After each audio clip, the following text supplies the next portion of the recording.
We're here with Brandon Davis in the pit area prior to the final night of action from Deer Creek Fall Jamboree. You made no bones about your displeasure for the first, at least the first night of racing. Was last night any better for you? Yeah, well, the first night I was pretty irritated when we got out there for our B main. They told us over the receiver that after the B mains they're going to shut it down for the night. And I couldn't believe they sent us out in that deal and we're going to cut it short. But no, last night was a lot better. Had a bad B main, got a kind of an unlucky start on that deal and they let it go, and that was what it was. But the track was great for the first feature. Our heat races was nice and slick. The B main started taking rubber and I was out there last 3 laps and they just let it go. Didn't do nothing about it. Tell me about the season so far to this point. You made the switch to the Phillips GRT with about a season in the books. Was that a good move for your team? Yeah, I really like these cars. They're well-built cars, they're rigid cars. They stay where they're supposed to be on the scales week to week, and they're nice and consistent. Joe and Katie over there, they make pretty nice cars. I'm happy with it. We have a good year. Recently, I feel like either we've gotten slower or everybody else has really picked up the pace. So we've kind of had to change things around, and we went to practice and thought we found some stuff, and we're struggling last night, and for the last B main we put everything back the way we normally run, and the thing was really fast, so I'm kind of confused and whatnot. Thought we found something, but I guess we didn't really find much. Tell me a little bit about your suspension business. It seems like, at least on social media, that takes a good deal of your time and something you push really hard with some drivers around this area. Yeah, we've got a lot of guys running our stuff, which is great just for starting out. We do a lot of shock stuff. That's mainly what we do, and we got a lot of guys running them. They're having success, and it's been going over pretty well. Hopefully it can keep growing.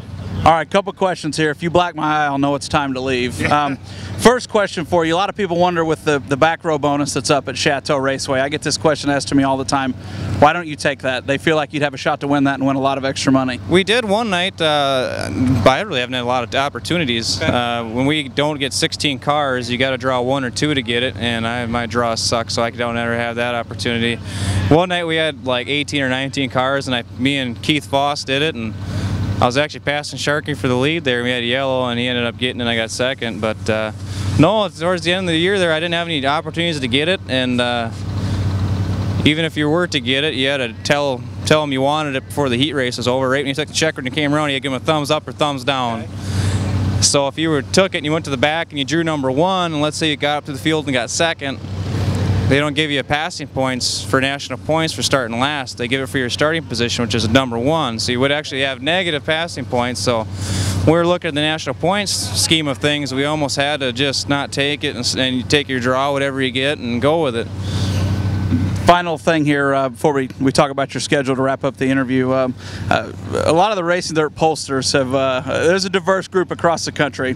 Some of them really like you, some of them really question, wow, he's really, really good. Why doesn't he get out and race more? One of the things they reference specifically, the swing back at Cedar Lake, so people question why you weren't there at those races. How do you kind of pick and choose and plot where to go when the series is up here in your region? Oh, well, a lot of it that time of year was just the fact I couldn't get away from the shop. I got to get shocks that I had to get done for guys. Guys give you shocks that weekend, and that week you have to get them done so they can race the next weekend. You can't really, I couldn't get out of the shop and take days away to do that deal, but yeah, it's just tough getting away. I got crew guys that have to work, got mom and dad that work, and without all those guys helping you out, you can't go around and travel and race like that. And it's just tough for everybody to get time off, but that's kind of the biggest reason why we don't travel a ton. It's just it's hard to get away, and starting a business like I am, you don't want to have someone send you stuff and not get it done and piss them off. So, have you been offered one of the big time rides, and if you ever were on the tour, would that be something